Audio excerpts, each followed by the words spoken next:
서울시 버스 노동조합과 사측이 임금 인상을 놓고 막판 협상을 벌였지만 결국 결렬됐습니다. 노조는 예고한 대로 오늘 새벽 4시 첫 차부터 무기한 파업에 돌입했습니다.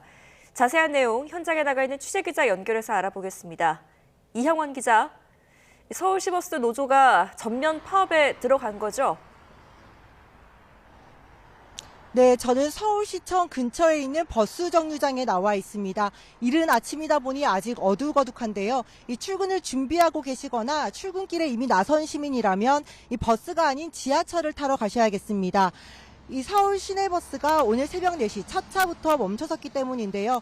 임금 인상안을 두고 노조와 사측이 어제 오후 3시부터 막판 협상에 나섰지만 입장차를 좁히지 못해 결국 노조가 파업에 돌입한 겁니다. 서울지방노동위원회에서 열린 사후 조정회의에서도 접점을 찾지 못한 건데요. 이 상여금을 통상임금으로 인정해야 한다는 대법원 판결을 어떻게 적용할지를 두고 평행선을 달린 겁니다.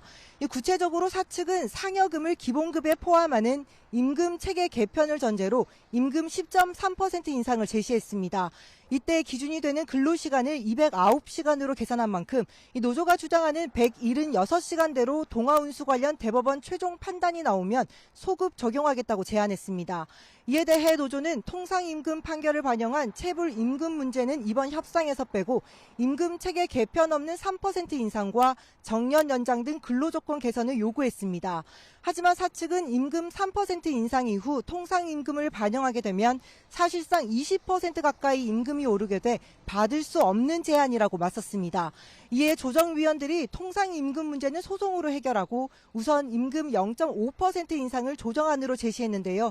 이 사측은 이를 받아들였지만 노조가 사실상 임금 동결이라고 반발하면서 결국 합의에 이르지 못했습니다. 양측 입장 직접 들어보시죠. 그래도 서울시나 사업조합에서 성의 있게 보여야 되는데 절대 그런 것이 없었습니다. 그래서 파업으로 가는데 저희들이 아마 뭐 며칠 갈지 모르겠습니다.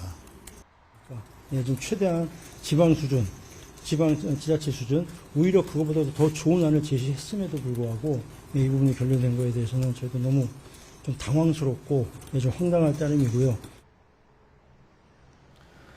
네, 이렇게 의견이 팽팽하게 맞서고 있는데요. 말씀하신 것처럼 새벽 4시 첫 차부터 멈춰섰다면 출근길의 교통 대란은 불가피할 것처럼 보입니다. 네, 이렇게 조정이 결렬되면서 서울 시내버스 7천여 대가 무기한 파업에 돌입했습니다. 이 출근 추위로 가뜩이나 출근길이 힘든 상황인데 이 시내버스까지 멈춰서면서 이 불편함이 더해진 건데요. 이에 서울시는 시민 불편을 최소화하기 위해 비상수송 대책을 마련했습니다.